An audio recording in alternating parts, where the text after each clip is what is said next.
For 20 years, we've been creating innovation in the CX industry, and now we're seeking out brilliant new perspectives on CX you just won't find anywhere else. I'm Richard Owen. Welcome to the CX Iconoclast. In this episode of the CX Iconoclast podcast, I'm welcoming Tey Bannerman to the show. Tey is a McKinsey partner focused on deploying AI in large enterprises to improve customer retention and growth problems, so pretty much right at the center of the customer AI universe. Tey likes to emphasize that AI could solve real human problems rather than just serve as a technological novelty, and he's pretty critical of the reflexive use of AI for cost-cutting and job elimination, instead urging companies to prioritize long-term value creation and enhanced customer experience. Hear, hear. In this interview, he shares a compelling case study of a B2B payments company that successfully shifted from cost-cutting orientation to a customer-centric strategy, using predictive analytics to reduce churn. He's also highlighting the importance of engaging frontline employees in AI design and adoption, a critical lesson that I think we all need to learn. Our conversation moves on to address the dual challenges of employee resistance and leadership skepticism. Tey notes that fear of job losses and poorly designed tools can truly undermine adoption unless employees are engaged as co-creators. At the executive level, the challenge is often a cultural reliance on instinct over data, especially when it comes to dealing with predictions. He advocates for a balanced approach where leadership combines intuition with data to scale better decision-making. And he does give us one really great quote. Predictive data gives leaders scale. Intuition alone simply can't reach 100,000 customers. Hear, hear. Enjoy the conversation. But before we start, a quick word on an exciting new program we've been working on, the Customer AI Masterclass. As you know, I've spent my career helping companies grow through customer experience. 20 years ago, my team co-created the Net Promoter Score, and in 2008, we launched the Net Promoter Masterclass, which trained over 6,000 companies worldwide and became the gold standard for CX certification. Now we're taking the next step. The Customer AI Masterclass is built for CX, success, and RevOps leaders who want to harness artificial intelligence to predict customer loyalty and outcomes, reduce churn, and deliver measurable ROI. It's the natural extension of everything we've learned about customer-led growth, and it's built for the next generation of leaders. Start your free trial today at customer-ai-masterclass.com and be part of the future of customer experience. Tey Bannerman, thank you very much for joining us here today. Thank you for having me. So let's dive straight in, because I think we have a lot to talk about in terms of what your perspective is, and also by implication some of the perspectives McKinsey holds on the whole topic of artificial intelligence.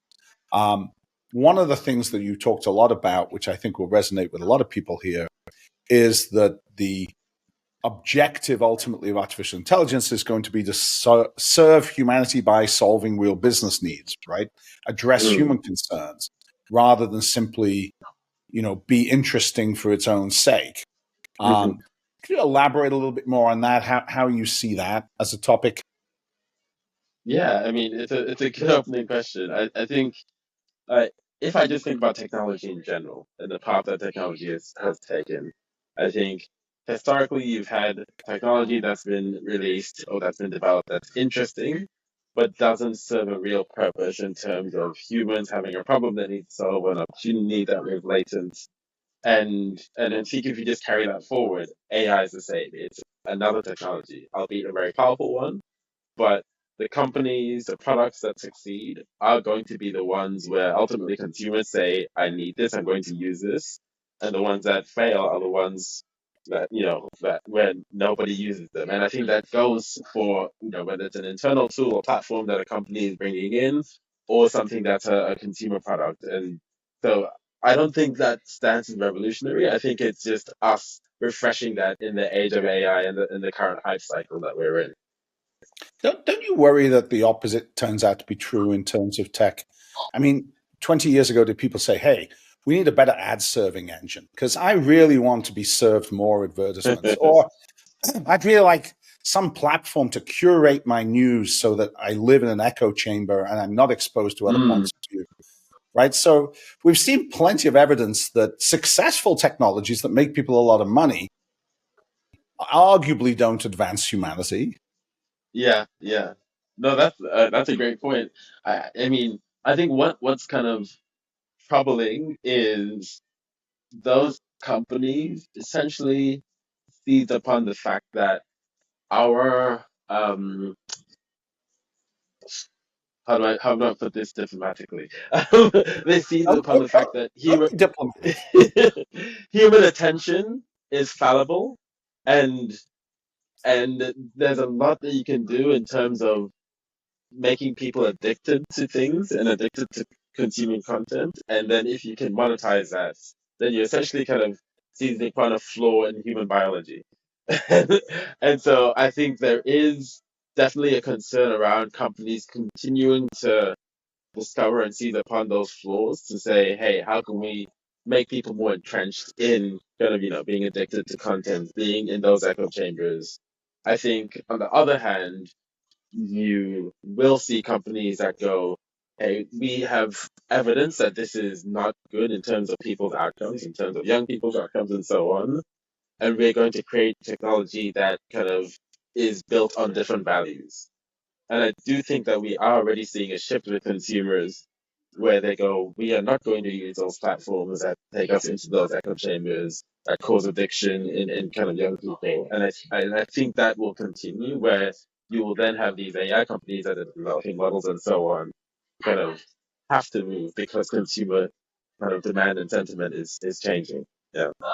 Well, that's an optimistic view, and I obviously hope you're right. I mean, I think that there's if there's money to be made, right, there's going to be Mm, companies that want to fill the gap, and as you said, playing on the fact that we're in some ways we're so unfamiliar with technology still as a yeah. species, right? We've got all this evolution behind us, and now we're being bombarded Mm, by this. And mm, just take a simple example. So we're used to taking our cues from body language, from visual cues, from voice. mm. If artificial intelligence can create highly accurate and convincing simulations of sound and video, which it most certainly can, Which, yeah, yeah. right? Aren't we fighting our basic human nature to sort of say, wait a second, this is fake? And we're going to it's going to be very hard for us to overcome that. I mean, look, I'm not here to make a case for regulation, but I'm here to make Mm, a case that we need more white hats than black hats yeah. out there right now. I fully agree. I fully agree, and I do think that you're absolutely right. Technology is moving at a pace faster than kind of humans can discern, and I think that that is definitely kind of one of the things that keeps me up at night, so to speak. Yeah, you already have AI technology that can very easily be used to manipulate people in ways that they can't even discern. And, to your point, having more people in the space that are good and that kind of, and that kind of build in, the ethics, the morals that kind of, humanity has thrived upon, I think is going to be critical. And I think, I think there probably needs to be a movement to get people who aren't just technologists closer to building and evolving these models. Yeah. Hmm. Well, maybe there's a finally room for the person who did that philosophy degree after all. Philosophy. That finally pays off in the era of AI. You know, your mother said it was a waste of money, but you know what? Look at me now, Mom. You should have been a programmer. It turns out, no good. No, we don't need those anymore. When you think about the corporate side of this, I mean, the sort of equivalent is this drive towards cost elimination as the first Mm, instinctive reaction, right? Now, look, let's not be naive. If you're a business and you're trying to achieve highly more efficiency and there's all this pressure to accomplish it, you'd be a mm, fool for ignoring the potential to essentially create efficiency within your organization. yeah. But I wonder whether it's just so reflexive, I should say, that you go off and you Mm, try and say new technology equals people elimination. And that sort of deprives you of the opportunity to start thinking in terms of how can you actually create growth and productivity from technology. mm. Yeah, and I do think that I think the pattern that I typically see is you have executives in a position where they've been given a mandate or where they're under time pressure to deliver results quickly. And I think when you see that pattern, the natural answer is cost reduction, or kind of chasing that headline or chasing the next quarter. I think I think when you do have kind of executives and leaders who either aren't in that kind of vicious cycle and have an opportunity to step away from it, or are in a corporate culture that kind of that where there isn't that pressure, I think then like the most successful ones go, okay, where do we want to be? And what is the gap between where our organization is now and where we want to be? And then what is the cost of complacency? And I think that's where you see companies really go, we need to focus on customer experience and you need to focus on value creation because that is ultimately what is going to kind of, make us relevant in 3, 5 years. Whereas the short termism is not going to make us relevant in 3, 5 years. Do you see good examples now emerging of companies that are starting to think broader about this and start to see this the potential to deploy this for upside? I mean, you don't necessarily have to name names, but is there an emerging cadre of companies thinking a little beyond the whole notion of cost reduction? Of course, that's a big theme we want to explore in the conference. But yeah, and I think I'm not going to name them, but there's a company that I've been working with over the last couple of years, and they essentially emerged from kind of a cycle of transformation and cost reduction, where kind of they'd done a lot to cut costs. They had new leadership in, and that new leadership was transformative in terms of one, kind of laying out a strategy that was focused on value creation, but then two, saying we're going to thoughtfully implement technology and thoughtfully kind of implement AI where it makes sense to, with not just a focus on efficiency and cost reduction, but on fundamentally going, how do we create new value for our customers and for the organization? And so what they did was, and so this was a payments company, B2B payments. So they spent 3 months kind of with their and this was top leadership, CEO and Tey Bannerman, with customer service representatives, having weekly sessions, understanding the problems that their customer service representatives faced, and understanding how those customer service representatives drive loyalty and drive kind of value in their existing customer base. Because from a strategic perspective, one of the kind of main levers that have been identified is churn reduction. How do we reduce churn? Um, and and so what they ended up implementing was twofold.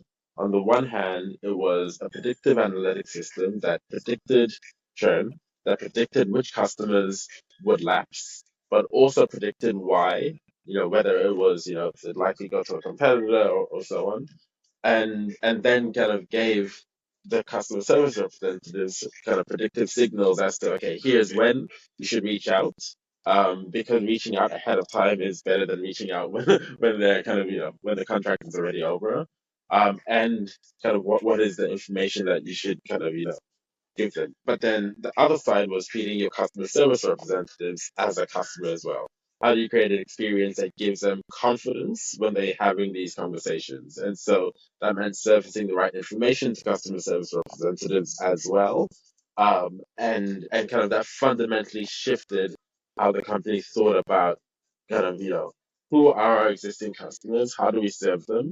But then also, how do we make sure our customer service reps, who are that front line, are kind of using the data and insights that we can discern from AI and these models in a way that kind of ultimately builds something that is, I guess, not as measurable, confidence. And I thought that was a really fascinating kind of journey that the company went on, from pure focus on cost reduction to kind of what I've just described. And I think the question that drove them was essentially, in 5 years' time, our customer is going to be happy with the level of personalization and the level of service that we give them today? The answer was no. And I think the answer for most companies is no. And then they went, what do we need to do now if we don't want to be in a situation in 5 years' time where we're playing catch up with everyone else? That's, I mean, I think that's pretty far-sighted in part to be. I love your point at the end there saying they thought 5 years ahead, right? Which is a really interesting question to pose. I think it also reframes the conversation, because if you give yourself a bit of runway, right? If you say to yourself, Yeah. all right, 5 years is a long enough period where we can change anything in the company. Yeah. Pretty much everything's in play over a 5-year period. Mm. You sort of stop the debate as to whether or not, can we do it? Execution. We have the resources, right? Over 5 years in a big enough company, anything's possible. But it's this mental switch towards then thinking about a future state which delivers much better outcomes for customers, but also importantly, this idea of engaging the employee base.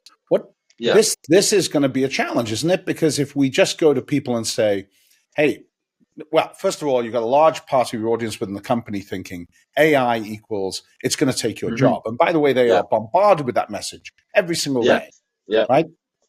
So AI is going to take your job. Hey, we've got a new AI project. Would you like to be part of it? We'd really like to explain how to make the machine more knowledgeable about how you do your work. We'd like to transfer some of your expertise to it. Who wants to sign up first? Right. And we're going to be surprised that employees' reaction to that are going to be, hell no. So we've already got this negative sort of environment that we're projecting around this. Absolutely. Yeah. We have to fight to overcome that, don't we? I mean, is the tone in which companies approach this and how they educate their employees is going to determine success for them. Because if they meet resistance, it's just not going to work. Yeah, absolutely. And I don't think this is new either. I think for years, companies have been trying to implement AI tools and kind of AI models and receiving resistance from employees. I work with an insurance company that kind of implemented kind of models to help their insurance service reps basically kind of give better recommendations to customers, and literally almost 0% adoption. They completely ignored the AI recommendation and went, no, I'm going to use the tools and the intuition that kind of I have, and that was a platform designed by engineers and data scientists. There was no work done to sit with the customer service reps to really understand what are the frustrations day to day, what do they really actually need, because if they had done that and we had come in to essentially redesign and fix that, they would have understood that again, the customer service reps, it wasn't the accuracy of the recommendation that they had problems with. They had problems with things like being able to easily access kind of a customer's data when when a customer called, and it was currently taking 10 minutes and they had to have sticky notes everywhere. And so ultimately, if you're bringing a technology that isn't solving those problems and you haven't designed this with your employees, you will get that rejection. And to your point, there's also a lot out there about AI taking jobs and so on. And kind of the organizations that I've worked with where they failed drastically in terms of trying to bring in AI tools and have employees adopt them, is when they had not done anything at all to kind of, one, understand employee concerns, and then two, kind of start to not just educate employees but show them where kind of these tools could help them in their day to day, help them be better, but then also reassure them that kind of this isn't about replacing you, this is about kind of helping you do your job better. Yeah. And there's a little difference in the case of an AI technology. I appreciate your point that in some ways this is nothing new. We've had multiple waves of technology, and each wave has been accompanied by some job displacement. I mean, it's been inevitable. AI is a little different though, because if you think about the very at the heart of the concept of machine learning is learning, and if you want to build effective solutions, you have to engage the organization in an act of essentially teaching, right? In some ways, we are all transferring our knowledge to the machine. And it's not like you're putting in place, a payroll system. You switch it on, it works. Hopefully it does what it's expected to do. You switch on these systems, they are like a sort of 5-year-old child. They got great potential. It's very good, right? They need coaching. And if you want to be successful in bringing them up to their full potential, the organizational needs to see the potential in that. They need to see, wow, if we invest in this 5-year-old, we're going to end up with a super smart 20-year-old any day soon. And we're not even going to have teenage kid problems. That's worth an investment. But also, we want them to feel ownership for that investment. And this Yeah. notion that you gave where frontline team members were involved in this seems like an oversight we've made in previous systems iterations. Mm. And we run the risk of doing the same this time. Um, Yeah. so Yeah. I'm fully on board with that. It just Uh, seems like it's a different mental state. What the example you gave was Yeah. Yeah. the long-term view and also the employee engagement just seemed like two standout success factors. Yeah. But you're right in that I think what makes this kind of, this time around different is that in some cases you are training the system with the knowledge from the humans that it will, in some cases, replace some of the tasks that they were doing. But I think that, I mean, we're already seeing instances of companies kind of, reversing some of the decisions they've made around kind of going all in on AI, replacing huge chunks of their workforce. Klarna is kind of, the most famous example right now, where, that was a combination of kind of, employee resistance, but also realizing that the technology that they kind of introduced wasn't as good as the humans it was replacing. And, exactly to your point, because the inherent knowledge that kind of a lot of the humans possessed wasn't just around the kind of the emails they sent and the kind of the actual outputs, but a lot of the kind of the intangible kind of relationships they had and so on, and the ability to kind of understand um someone beyond just the email you've typed them to them. So I do think, again, the companies that approach this from a perspective of kind of how do we see this as almost an ecosystem, and how do we make sure that kind of this is pushing towards outcomes that help employees, that help the organization, and not purely profit and efficiency.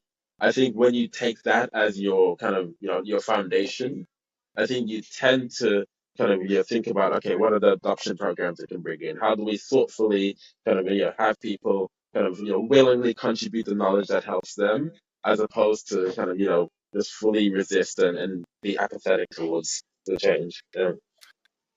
Let's go to the other end of the spectrum, because whilst you might think, okay, there's resistance from frontline employees because they're fearful for their jobs, I could make an argument there's more resistance from leadership in companies Yeah. because Yeah. they're inherently used to making decisions based on instinct, right? And pattern matching from previous careers. You hire Yeah. somebody at the top of a company because they have experience, and many people interpret experience as simply pattern matching. Well, I've done this job before. Yeah. My gut Yeah. feel says do it this way. And now we're sort of introducing data sets. And first of all, a lot of companies have struggled with data driven decision making, period, right? Yeah. It's just Yeah. not their Hmm. culture.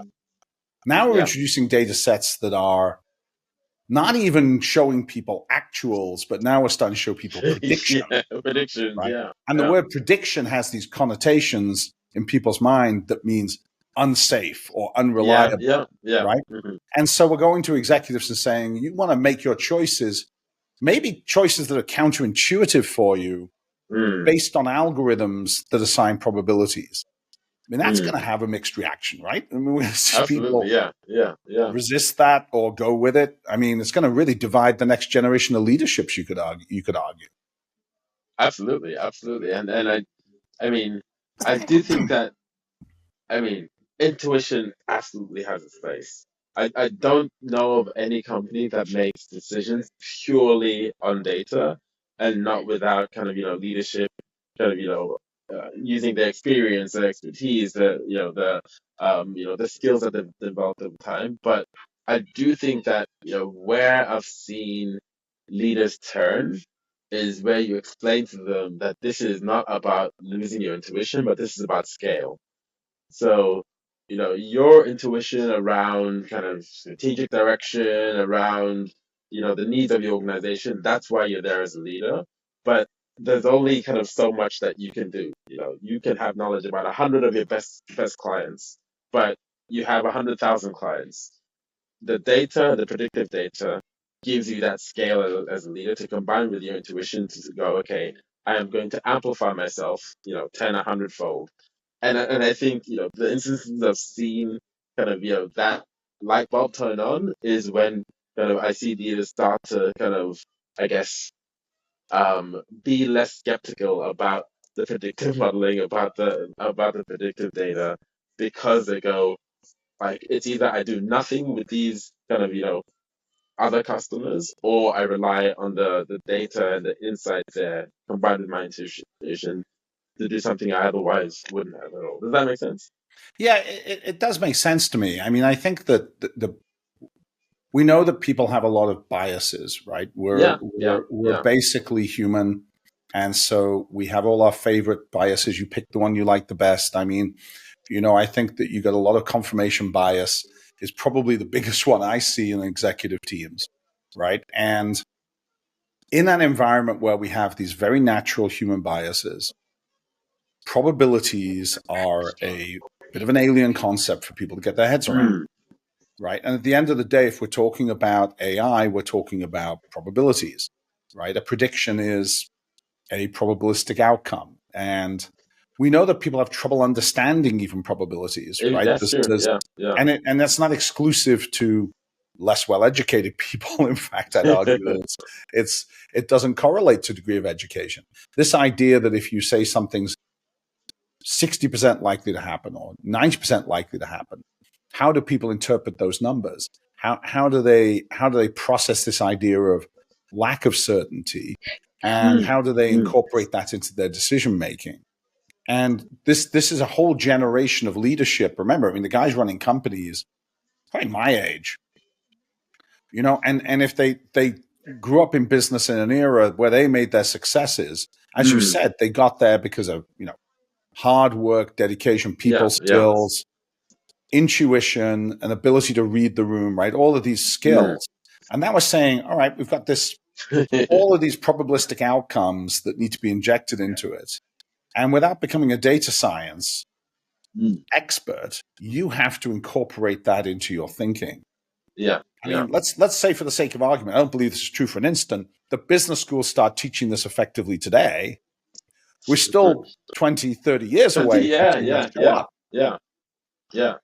No, you're right, you're right. And I do think there's going to be a gap for a good while.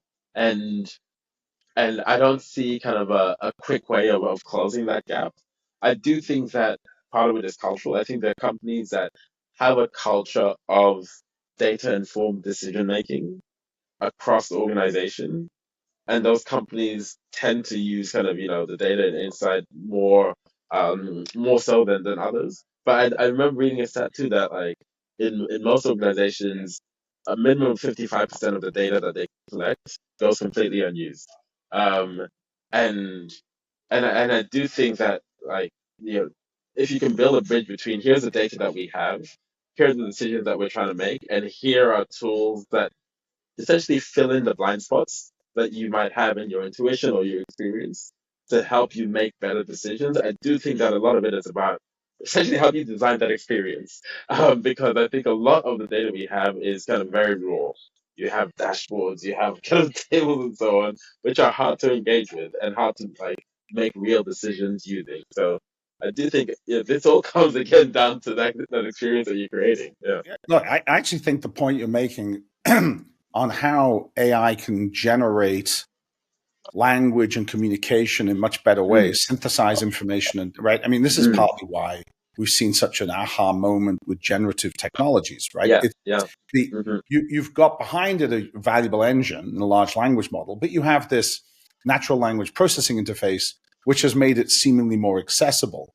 But I also Mm, wonder the flip side of that is if the presentation layer becomes much better, right? If the machine literally talks to you and says, okay, here's the answer, are we mm, going to, in some ways, stop asking the question as to where did it get that answer from, right? Are we going to be seduced by the attractiveness of the mm. information medium, right? And so all of a sudden it's a race to present bad ideas in beautiful and elegant ways, right? And so if the machine is extremely adept, and again, this is the danger, extremely adept at presenting ideas in a very natural kind of sounding way, then you do switch off the part of your brain that says, why is that true? Or the curiosity. When you see charts and data, I don't know about you, but what I immediately start to look at is, well, how's the axis designed, right? And okay, so I'm probably not typical of humans in that regard, but how am I being informed here? Is the calculation correct? But if that's taught to me in a very natural language kind of way, it's easier to understand, but it's also in some ways, maybe it kills our skepticism that we need to have if we're going to be good at processing data and information sources. This is new territory, isn't it? Yeah, absolutely, absolutely, and I do think kind of it is a new paradigm around making information more accessible and more digestible by humans who ultimately communicate kind of with words. And so I do think that's kind of going to be a hugely powerful kind of like means in terms of creating interfaces for decision makers to translate, navigate the complexity of data and disparate data that they may have, and to connect it with what should I do or what could I do, and then help me understand the rationale, help me really, really kind of be able to use this insight in a meaningful way that aligns to my context. I do think that is kind of going to be a paradigm shift in terms of how we can understand and use data. And to your earlier point, like people of all walks struggle to understand numbers, probability data, and if you can make it more accessible, I think you can really change kind of a lot around kind of data and insight literacy. So. Well, that's a great place for us to wrap up. I think it's an optimistic story. But one of the things I take away from this whole conversation is, like every wave of innovation, it's going to create winners and losers, right? I mean, True. it's going to Yeah. amplify that. And maybe this is the greatest amplification. Maybe this is the greatest sorting we've ever seen since Harry Potter put on the hats. I mean, this could be the big sorting here, when companies over the next 5 years are really going to be separated out by the choices they make. And that's got to be an exciting idea, especially if you're on the right side of this, right? And you're an advocate. So one final question before we wrap.